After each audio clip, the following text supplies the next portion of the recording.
Amado, sempre que eu tenho o privilégio de estar visitando uma congregação, né, uma comunidade, uma parte do corpo, especialmente numa celebração de aniversário, eu não tenho muita preocupação de trazer uma pregação. Aliás, eu acho que faz muito tempo que eu não prego mais. E Deus tem colocado no meu coração de trazer um testemunho,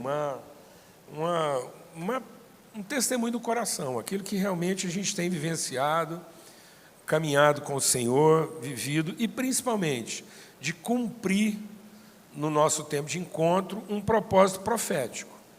Trazer uma palavra que seja de fato profética para esse momento. É um aniversário, é um tempo da gente... essas comemorações, né? O que é a palavra aniversário? Né? Aquilo sobre o que o ano versa. Então, nós temos que entender a nossa história. Aniversário é tempo de você ir tendo uma consciência cada vez maior da sua identidade, da sua natureza. Identidade é propósito. Natureza como essência, identidade como expressão e propósito como destino. Então, aquilo que de que substância a gente foi gerado, que forma essa substância se encontra através de nós e qual o propósito que isso cumpre. Esse é o caráter, né, da vocação profética. Muitas vezes as pessoas pensam que o profeta é um adivinhador do futuro. Não é. O profeta é um representante autorizado do eterno. Então, o profeta é aquele que tem a revelação do eterno e materializa isso no tempo. Como ele tem uma vocação de materialidade, de ir dando materialidade, de ir ganhando expressão cada vez mais consistente no tempo, muitos profetas se equivocaram pensando que aquilo que eles viram era uma visão do futuro e não uma revelação do eterno. Quando um profeta entende que é uma visão do futuro, ele se frustra, porque ele gera uma expectativa no tempo e não uma referência na história. O profeta é para gerar uma referência na história, para que a história não se perca, porque ele é um paráclito do eterno. Então, muito profeta, quando ele entendeu a visão que Deus estava dando para ele como uma possibilidade futura, ele entrou num viés de que bom que fosse, quem sabe será, talvez seja. Aí ele fica frustrado, porque às vezes as circunstâncias não vão apontando para aquilo. E aí ele se ofende com a falta da mudança, sendo que, na verdade, ele é o responsável pela transformação. Então, o profeta nunca pode se ofender com a dificuldade da mudança, porque ele tem a responsabilidade daquilo que pode transformar. Isso é vocação profética. Por isso que o profeta, ele não é simplesmente um proclamador, ele é aquele que encarna. O profeta não é vestido de poder, ele é vestido de autoridade. É quem ele é e o que ele representa, e não propriamente o que ele faz. Então, o que caracteriza o profeta não é a sua atividade, é sua natureza. É a pessoa que ele se torna durante a história para que os seus contemporâneos tenham uma referência do que Deus nos fez para ser. Então, o profeta é uma referência de pessoalidade e não de competência. Então, o profeta é a encarnação da profecia e não simplesmente a proclamação dela. Então, o profeta não é um falador, é um tradutor. Então, ele não é um intérprete do que ele escutou. Ele é a fiel tradução do que ele ouviu, do que encarnou, do que entrou e agora forma a natureza dele. Então, o profeta é o próprio cumprimento da profecia. Se os irmãos estão me entendendo. Porque a profecia não é para criar uma situação. A profecia é para formar uma pessoa. Por isso que toda criação se corrompe se não tiver pelo menos um profeta. Porque qual é a profecia que nós estamos cumprindo? Aquela que Deus falou: façamos o homem de modo que ele seja a imagem de quem nós somos. Então, a profecia é formar. Toda a vontade de Deus se resume numa única coisa: formar o humano ser que será a expressão visível de todas as suas virtudes. Então, a profecia é tornar visível no tempo as virtudes eternas de Deus. Então, o que é a profecia? O verbo se tornar carne. Então, o profeta não vale pelo seu poder de proclamação, ele vale pela sua autoridade de encarnação. Ele tem que encarnar aquilo, porque ele tem que ser a materialidade daquilo que ele anuncia. Então, o profeta não dá testemunho, ele é a testemunha. Então, o Espírito não veio para que nós tenhamos poder de dar testemunho. O Espírito veio para nos transformar em testemunha. Então o profeta é a fiel testemunha do eterno. É a materialidade do eterno no tempo, para que o mundo não se perca. Por isso, onde não há profeta, o povo se corrompe. Porque não há referência do que é ser o humano que Deus falou que a gente seria. Amém? Então o profeta, antes de tudo, é o filho que assume a responsabilidade de ser pai, de gerar outros filhos. Essa é a profecia. Qual é a profecia? Eu te darei um filho e você vai ser pai de muitas nações. Então é isso. Glória a Deus. Amém. Tanto é assim que o Elias teve uma grande manifestação de poder e não cumpriu sua vocação profética. Após a sua grande manifestação de poder, ele foi em depressão porque ficou sozinho. Então o cumprimento da vocação profética se dá na relação e não no desempenho. Então, não existe profeta que consiga cumprir sua vocação sozinho. Aí o Elias teve uma grande manifestação de poder. Se alguém fizer descer fogo do céu em Bragança, vai causar um incêndio, uma grande mudança, um grande desconforto, mas não vai produzir transformação. O Elias trouxe mudança, mas não produziu transformação. Glória a Deus, amados. O Elias só cumpriu a vocação profética dele quando gerou um filho. E foi o que o Elias gerou como pessoa, que gerou outra pessoa, essa relação de um pai que gera um filho e que o filho se torna pai gerando outros filhos. Amém? Então o cumprimento profético é um filho se tornar pai e ter certeza que agora ele gerou um processo, porque ele não gerou apenas um filho, mas um filho que se torna pai e gera outros filhos e enche a terra. Glória a Deus, amado. Então aquilo que o Elias não conseguiu com poder, ele conseguiu na relação. Eliseu, o Jeú fez, sem usar força, o que o Elias não conseguiu fazer com todo o poder. Então ele só cumpre o papel profético dele quando ele gera. Por isso a palavra de Deus em Malaquias diz o quê? Nos últimos dias os pais terão que se converter aos filhos e os filhos aos pais, para que Deus não fira o mundo com maldição. Então o cumprimento profético está na comunhão e na forma como a gente, em família, enche a terra das virtudes de Deus. Glória a Deus. Então, o cumprimento profético não é encher a terra com o poder, porque de poder a terra já está cheia. A terra já está cheia do poder de Deus. E para manifestar o poder, um pardalzinho faz isso.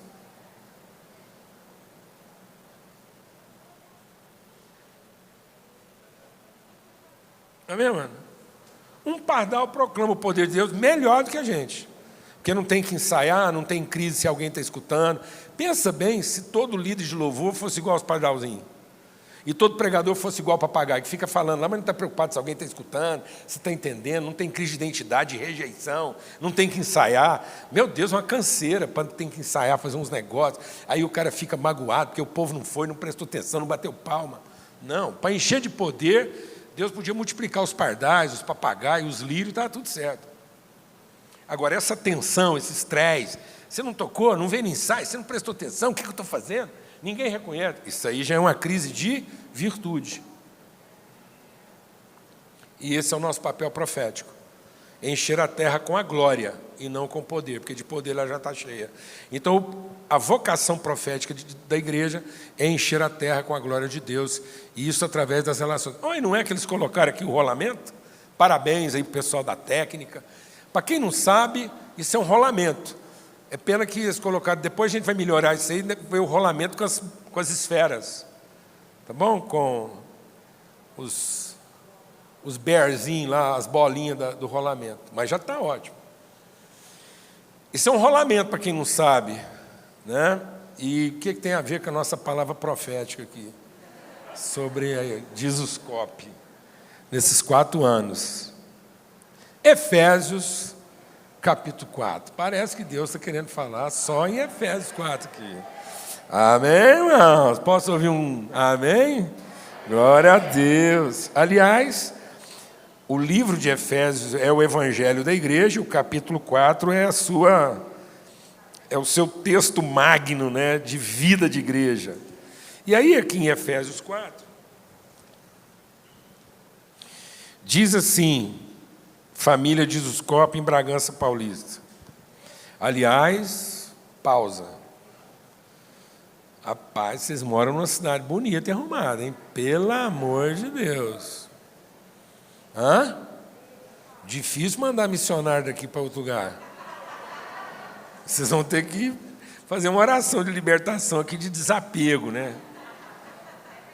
Porque aqui o cara vem e quer ficar, não vem? A Lana já achou. Então, Efésios 4 diz assim: como prisioneiro do Senhor, presta atenção que esse prisioneiro não é aprisionado. Quando ele está falando de prisioneiro, ele está falando de uma ligação de natureza da qual você não pode se livrar. Então, eu estou ligado. É como uma parte do corpo, que fora do corpo não é parte. Então, isso é uma ligação de natureza e não de circunstância. Não é um aprisionamento, é uma ligação que não pode ser desfeita. É um testemunho de natureza e identidade. Ou seja, eu só consigo saber quem eu de fato sou se eu souber que eu sou no Senhor. Não é nem com. Antes de ser com e para, tem que ser em. É o Espírito em, não é? É o Espírito testifica em. Amém, amados? Ele não testifica para, nem com, como quem está associado ou como quem dá um testemunho do lado de fora. Por isso que é fortalecidos, arraigados, fundados em amor. Sejamos fortalecidos no nosso homem interior, para desenvolvimento do nosso conhecimento de Deus, de modo que a gente possa conhecer a Deus de tal maneira até que a gente seja cheio da sua inteira plenitude. Então não é uma recuperação. Deus não recupera você de uma vida velha para uma vida diferente. Deus não está recuperando velhos homens, velhas mulheres e dando a oportunidade de você fazer tudo de novo de maneira diferente.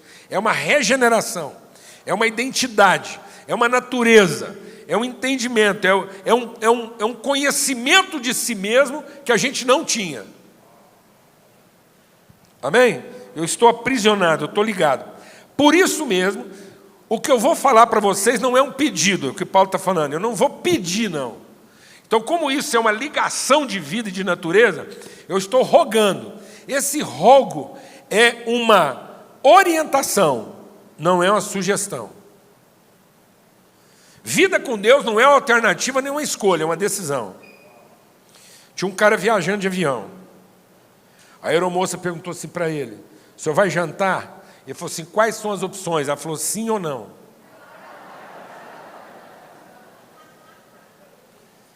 Às vezes a gente acha que com Deus a gente tem escolha. Escolha é quando você tem mais de uma alternativa para ter o mesmo resultado. Mas se é entre vida e morte, não é escolha, é decisão.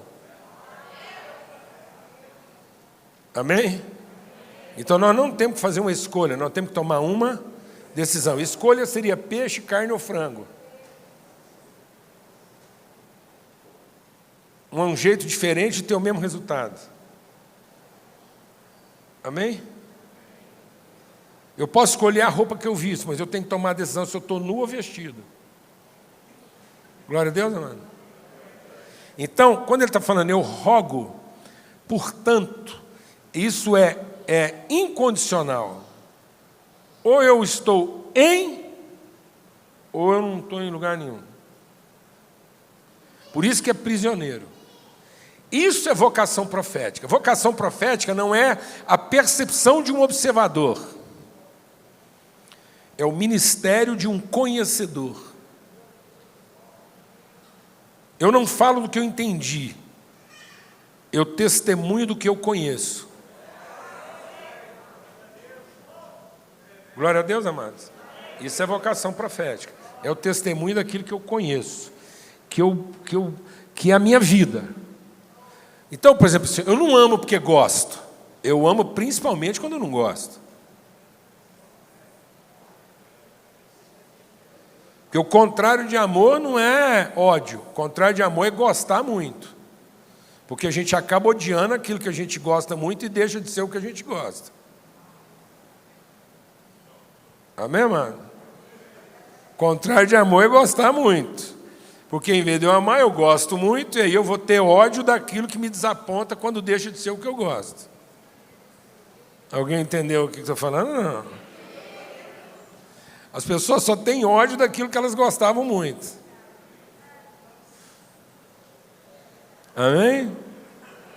Aleluia. Então é isso. Então, por que você ama? Por que eu amo? Porque eu não sei ser diferente. Hein?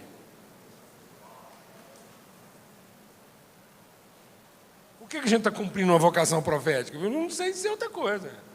Glória a Deus, amado. Esse é o prisioneiro, esse eu rogo. Então ele diz, eu rogo para que vocês vivam de maneira o quê?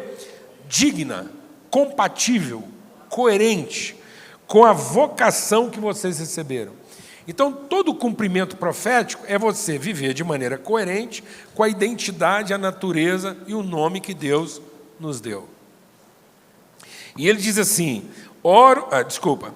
sejam completamente humildes. Sabe o que é completamente humilde? É o seguinte, para a gente entender o que é humildade. Humildade é a capacidade de ser humilhado.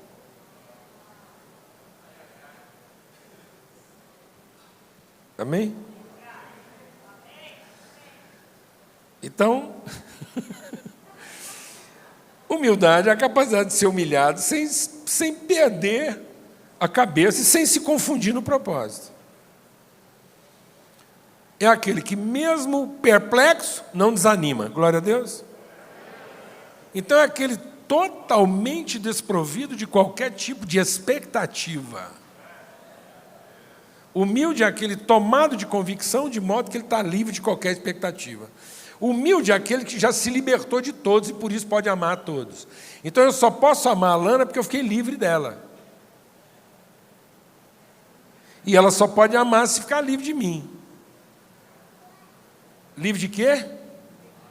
De qualquer expectativa, porque a expectativa vem da minha presunção de achar o que de fato eu mereço receber do outro. Então, toda a expectativa vem da presunção, toda a presunção vem de orgulho. Então, quanto mais orgulhoso eu sou, mais presunçoso eu sou, mais expectativa eu tenho, porque eu faço juízo de mérito. Por isso que bem-aventurados os miseráveis, porque os miseráveis estão livres de todos. Glória a Deus. Amém, irmãos? Porque o miserável é absolutamente humilde, ele não tem nenhum tipo de expectativa, ele não trabalha na razão do direito, mas ele trabalha no motivo da justiça. Então, ele é um instrumento de justiça, mas ele não reivindica direito, porque ele está livre de todo mundo. Então, absolutamente, diga comigo, absolutamente, completamente, plenamente, humilde. Ou seja, não existe nenhum espaço de carência no meu coração que eu vou ter que ser preenchido pela expectativa do que eu tenho, do que eu vou receber de alguém. E pasme, nem de Deus, porque a expectativa mais destrutiva é aquela que a gente tem de Deus. Porque é a que pode me causar o maior prejuízo. No fundo, a gente, ao ter amargura contra alguém, a gente acaba tendo raiva de Deus, a gente fica com raiva das pessoas porque não pode matar Deus que fez aquela pessoa e que não viu o prejuízo que ela me causou. Então, no fim, Caim matou Abel não porque estava com raiva de Abel, mas porque estava com raiva de Deus. Então, como a gente não pode matar Deus, acaba matando quem ele fez para mostrar a raiva que nós temos dele. Glória a Deus, amados. Então é completamente, absolutamente, totalmente humildes. Agora, sendo humilde, dócil, gentil, bem educado. Glória a Deus, amado. Essas grosserias que nós estamos vendo aí, não combina com o Evangelho. Não combina com o Evangelho. A grosseria, a violência, a truculência. O humilde é manso, por isso que é manso, humilde de espírito. O que é o manso? Não é o passivo, não é o indiferente. O manso é aquele que vai perseverando, depois que todo mundo cansa, ele continua, glória a Deus. O manso é aquele que o cara obriga ele a andar 1 milha, ele anda 2, aí o cara agora tem que andar a milha dele. Glória a Deus, amado. Você tem gás para andar 2 milhas, o cara acha que vai te matar na primeira, ou você que vai matar ele na segunda, entendeu? Os mansos herdarão a terra.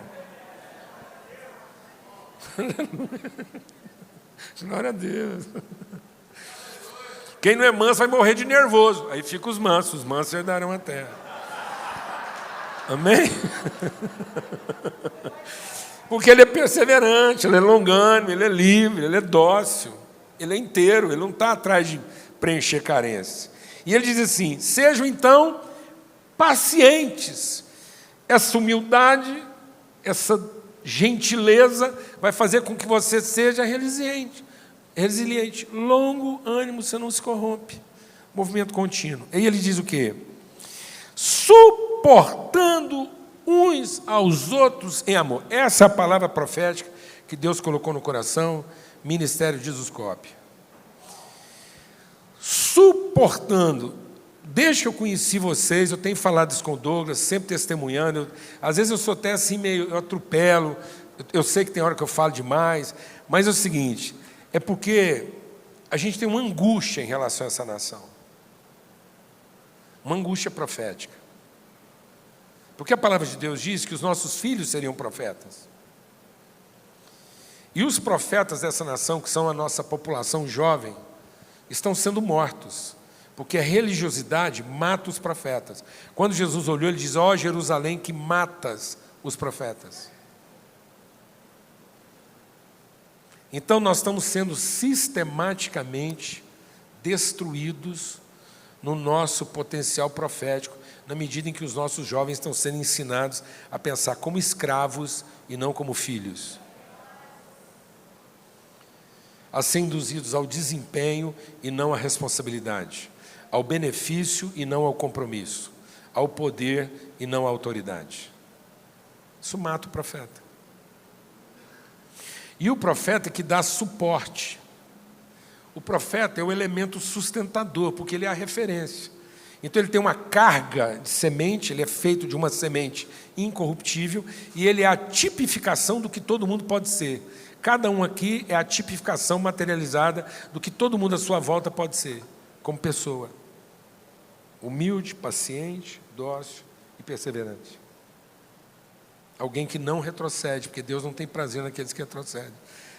Então, Douglas, o ministério de Jesuscope e essa plataforma que Deus está construindo para esse ministério, que é sem medida, aqui está a sustentação profética para tudo aquilo que Deus quer realizar. Então há uma carga profética entre vocês aqui, no sentido de entender tudo que Deus está fazendo a partir dessa comunidade como suporte, como sustentação.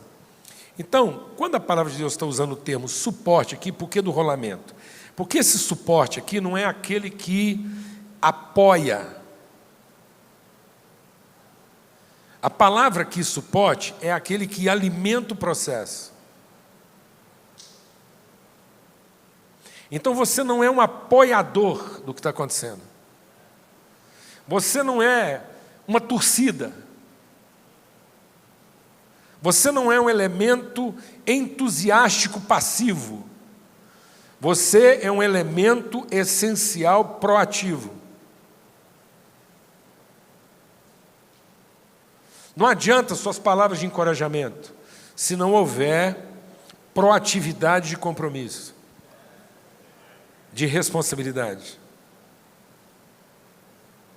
Porque se nós tivermos um volume passivo de fãs, de torcida, isso drena o processo, não alimenta o processo.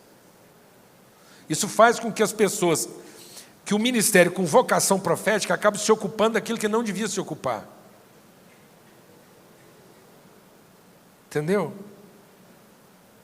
Por exemplo, hoje, muitas vezes, a gente está obrigando os jovens a fazer igreja boa para quem não precisa. Um crente arrumado, bem arrumado, precisa de igreja boa? Não, um crente bem arrumado aguenta um culto ruim e está tudo certo. Amém? Então nós não podemos continuar usando nossa capacidade profética, proativa, produtiva, para ficar alimentando a carência de quem já devia estar bem resolvido. Nós tínhamos que usar toda essa força no sentido de impulsionar os processos e não de ocupá-los. Quem está entendendo o que eu estou falando aqui, amado? Isso é suporte. Por isso que a palavra suporte aqui, em inglês, é o bear. Aliás, o tempo estou vendo ali que está dando, vou contar uma história para vocês. Cuidado com a língua. Uma vez eu fui pregar numa igreja e tem a palavra bear, beer e beer.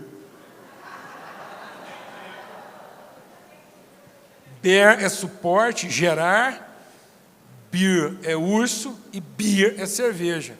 E eu fui pregar que o Davi enfrentou o gigante, porque antes ele matou o leão, o beer e o gigante. Aí eu estava pregando isso na Irlanda, quando acabou o culto, os homens tudo vieram me abraçar, eu falei, isso mesmo, pastor. Para enfrentar o gigante, nós temos que matar uma beer primeiro. Amaram minha mensagem, fiquei famoso lá, o cara que pregava que para enfrentar o gigante tem que matar uma cerveja antes. Meu Deus, que misericórdia. Então, bear. O bear fruit. Então, esse suportando, presta atenção que isso aqui é muito forte para essa congregação, para esse povo que está aqui em Bragança. É o bear da mulher grávida, que bear o bebê.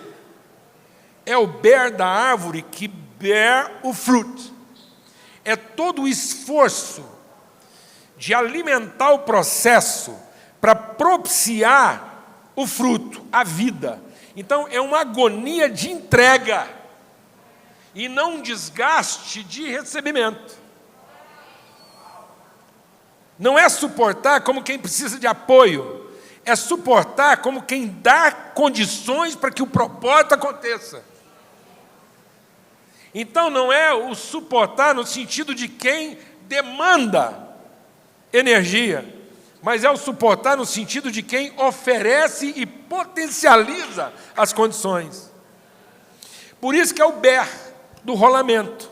O rolamento é um bol, por isso que eu falei das bolinhas, depois a gente vai ver a imagem. Lembra do rolamento com as bolinhas? Aquelas bolinhas é o ball, bearing. Então o rolamento é um suporte ball bearing, porque aquelas bolinhas dão sustentação para que o movimento seja potencializado.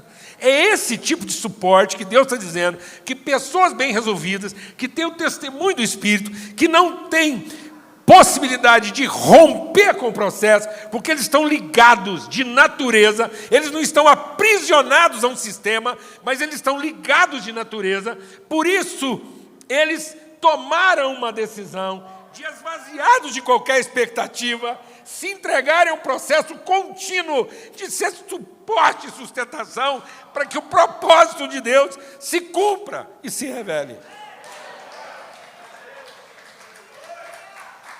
É esse nível de suporte.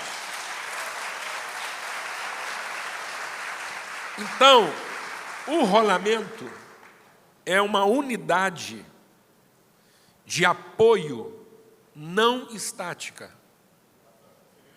Pronto, está lá, ó, o ball bearing.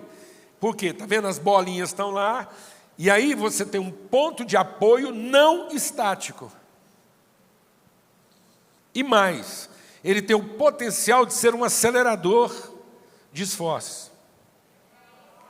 Que é o que a mulher faz, ela recebe a semente, você entrega para ela 1 miligrama de esperma, ela devolve 3,5 kg de gente. Ah, rapaz!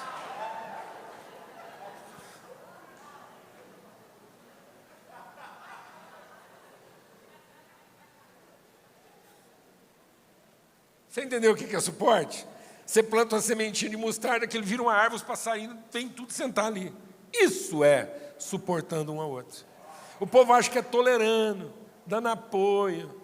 Não, mas suportar é o seguinte: todo o sentido da virtude depositada na minha vida, todo o propósito da virtude depositada na minha vida, encontra sua razão na forma que eu entrego isso na construção do outro. Então a virtude do outro foi depositada em mim. E a minha virtude foi depositada no outro, para gerar um processo dinâmico de economia circular em que nós nos promovemos mutuamente. Por isso que é bom e agradável que os irmãos vivam em comunhão, porque é no ambiente da comunhão que Deus dá à bênção sua devida ordem. O povo acha que Deus vai liberar a bênção na comunhão. Não, a bênção já foi dada. Na comunhão ela encontra o seu sentido, porque ela é colocada no seu verdadeiro propósito, que é promover o outro. Dar sustentação para o outro. A bênção que Deus colocou na minha vida, na individualidade, ela se perde no seu propósito. Mas na comunhão ela encontra o seu propósito, porque nós vamos dando suporte um ao outro, e isso vai gerando as expressões materializadas das virtudes de Deus. Glória a Deus, amado. Essa é a vocação desse ministério. Deus levantou vocês com um baita de um rolamento, de um ball bearing suporte. Muitas esferas trabalhando em harmonia, de maneira ordenada, para produzir um spin, uma potencialização de movimento, de modo que vocês não sejam uma junção rígida, mas uma junção dinâmica. Muitos ministérios no Brasil estão se perdendo porque perderam a característica de movimento e mobilidade e potencialização e começaram a se enrijecer nas suas estruturas. Alguém está entendendo o que eu estou falando ou não? Mano? Começaram a viver em razão de si mesmo para se realimentar como se precisassem dessa sobrevida e não como se estivessem ligados de fato à fonte. Bom, 3 características para a gente concluir. Mobilidade, ou seja, um ball bearing support, ele tem que ser firme, mas não pode ser rígido. Então ele depende de boas ligações. Por isso que nós somos edifício vivo, corpo espiritual, porque nós somos cheios de quê? De movimento. Então, para cada movimento, para cada ball bearing, então, esse osso dá suporte para esse osso, que dá suporte para esse osso, de modo que é uma cadeia de uns suportando aos outros, para que cada um cumpra o seu propósito. E como isso é dinâmico e de movimento, em cada juntura eu tenho que ter boas ligações, porque se for isso rígido, isso arrebenta, mas não movimenta. Quem entendeu o que estou falando aqui? Amém? Então nós temos que ter ligações firmes e não rígidas. Por isso que a lei nunca aperfeiçoou ninguém, porque a lei era uma estrutura rígida de ligação que não permitia movimento. Todo mundo que tentava movimentar na lei, quebrava e não era aperfeiçoado. Então, Deus levantou vocês não para um movimento de mudança, mas de transformação. A mudança, ela pode ser caracterizada com etapas rígidas e não conectadas. Mas a transformação implica numa história contínua de movimento e desenvolvimento. Glória a Deus, amado.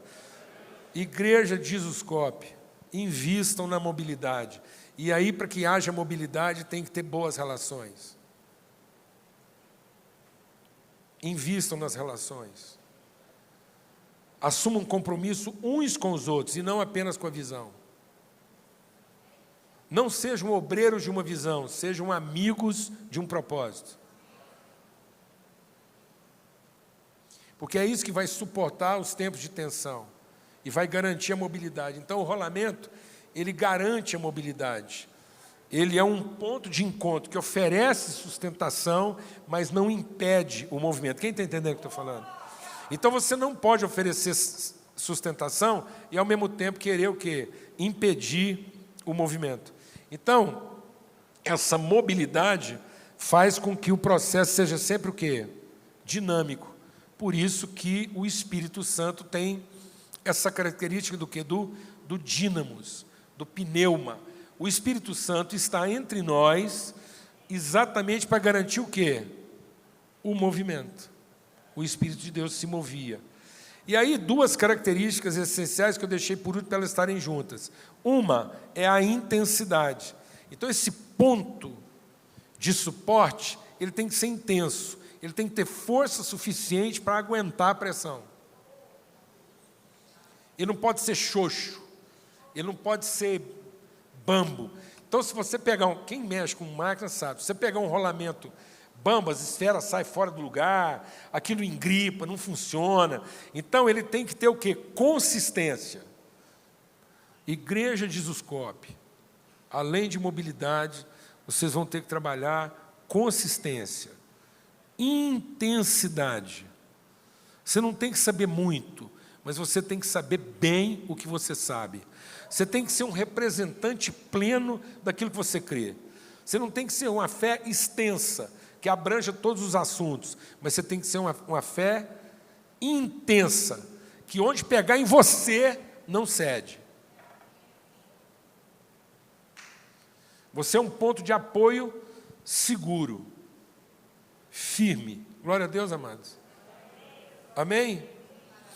Isso quer dizer que nós temos que ter alto poder de concentração. Aí você vai entender o que é o bearing process, né? O processo da gestação, da concepção. Como é que uma célula se multiplica? Os processos de multiplicação se dão primeiro por uma força centrípeta. Então, como é que os átomos funcionam e eu consigo ter desenvolvimento, multiplicação nuclear, celular, expansão? Nós estamos tendo multiplicação atômica, e não é uma fissão atômica. O que é uma bomba atômica? É você ir lá e ferir o processo de centrípedo, aquilo que mantém a coesão, a unidade, a ligação. O que aconteceu no Jardim do Éden, amados? Deixa eu falar. Não foi Hiroshima e Nagasaki a primeira bomba atômica. Foi Jardim do Éden. Porque aquilo foi uma fissão atômica.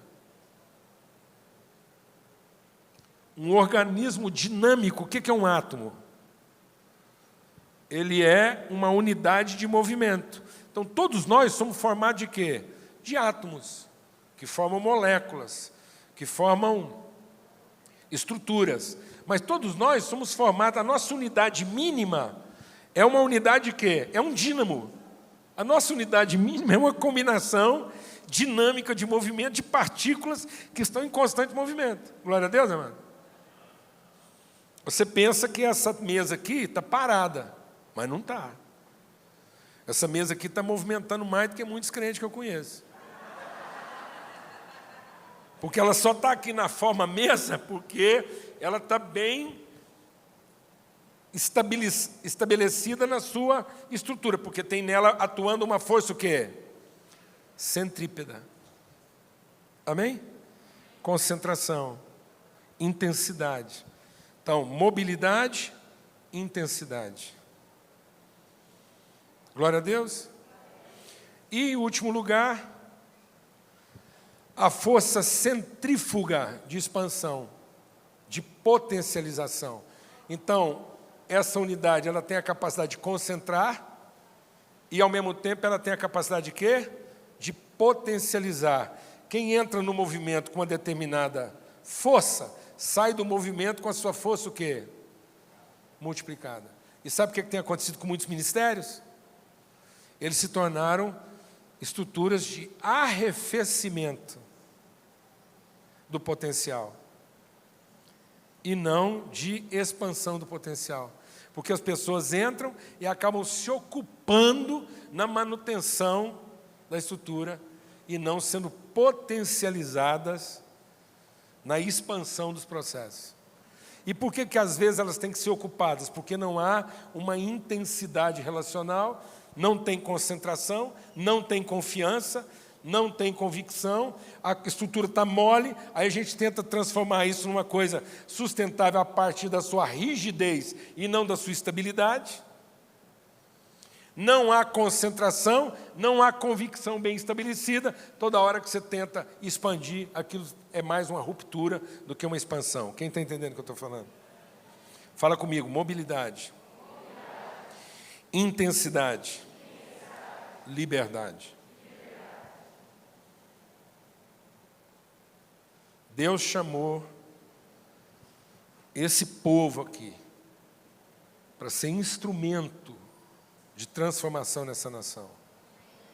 Uma vocação profética de gerar exemplos, filhos e filhas que sejam referência para a nossa comunidade. Isso vai requerer de vocês mobilidade, flexibilidade. E para ter flexibilidade e mobilidade, vai ter que ter intensidade, concentração, convicção, firmeza. Amém, amados? Compromissos bem firmados, segurança na palavra empenhada. e para que haja também o quê? Liberdade, expansão, potencialização, arremetimento. Para que assim como a gente esteja perto no compromisso, a gente possa estar distante no cumprimento do propósito. Eu digo uma coisa para todo mundo com quem a gente caminha. A gente só pode ficar longe dos amigos. Os inimigos é que a gente tem que manter perto para ficar vendo o que eles estão fazendo. Então, quanto maior a amizade, maior a distância. Quanto mais segura a relação, maior a sua abrangência. Glória a Deus. Então Deus está trazendo uma palavra de encorajamento, porque é isso que vocês já estão vivendo. Mas eu entendo que a nossa vocação profética é falar do que vocês já estão vivendo. É ser o amém do sim de vocês. Eu não vim aqui trazer nada novo. Eu só vim dizer amém para aquilo que é o sim de vocês. Ser uma testemunha do testemunho que vocês receberam da parte de Deus. Ser uma palavra de encorajamento. E esse é o empenho que a gente tem tido com essa casa, com o Ministério de Descobre. Uma palavra de encorajamento. Eu submeto a minha vida, a minha vocação, nossa casa tem se submetido à vocação de vocês. Para ser testemunho, encorajamento, suporte. Amém? Para que vocês possam ser um dos pontos nesse país de potencialização dos processos. Gente bem resolvida, relações bem firmadas, dinâmica nos processos. Amém? Percepção, sensibilidade, leveza. Gente, quando eu era moleque, a gente fazia carrinho de rolimã. Quando a gente achava um rolamento, você punha na mãozinha assim, fazia assim, e o bichinho fazia assim, e não parava. Aquilo, eu vou falar uma coisa, ali é ouro. Glória a Deus, família de Descobre. Deus quer pegar vocês na mão e fazer assim, ó. Entendeu? Sem areia. Nada bambo. Nada frouxo. Glória a Deus. Entra 10, sai 100. Entra 1, sai 10. É isso. Amém. Em nome de Jesus. Acabou. Glória a Deus. Faltando 2 minutos. É um privilégio. Uma alegria estar aqui. Muita gratidão. Tá? E louva a Deus. O Douglas perguntou se eu ia dar conta de compartilhar 4 reuniões. Eu falei assim, você pergunta para o povo, vocês vão dar conta de escutar 4 vezes. É uma renovação, tá vendo? Eu entrei aqui nesse spin, nesse lugar de renovação. Isso não cansa, isso me renova. Estou saindo aqui mais animado que a hora que eu cheguei. E vou ficar mais animado ainda. E eu espero multiplicar minha velocidade por 4 até o final da reunião, do dia. É isso, amados. Liberdade, intensidade, mobilidade. Amém? Dando suporte uns aos outros e vendo o rio de Deus fluir através de nós. Obrigado, Doca. Vamos orar? Amém. Graças a Deus. Pai, muito obrigado por esse tempo de família, de amizade, de encorajamento, de testemunho, de alegria, de renovação. E é isso. Nós queremos cumprir nossa vocação sendo suporte na vida uns dos outros em amor. Aquilo que o Senhor depositou na nossa vida está totalmente entregue, destinado, vocacionado a ser suporte na vida dos nossos irmãos. Nós não queremos simplesmente desfrutar o benefício, nós queremos assumir o compromisso. Nós não queremos ser aqueles que drenam esforços, consomem recursos e tempo, mas sermos aqueles que potencializam, que multiplicam, que estimulam, Senhor, que promovem, que projetam. Ó Deus, de modo que nós entramos e saímos ainda mais fortalecidos, mais encorajados, porque não retemos. Que o Senhor derrame mesmo essa virtude, essa revelação profética desse povo que o Senhor levantou aqui em Bragança para ser suporte dos irmãos no Estado, no Brasil e no mundo, ó Pai. No nome de Cristo Jesus, o Senhor. Amém. Graças a Deus.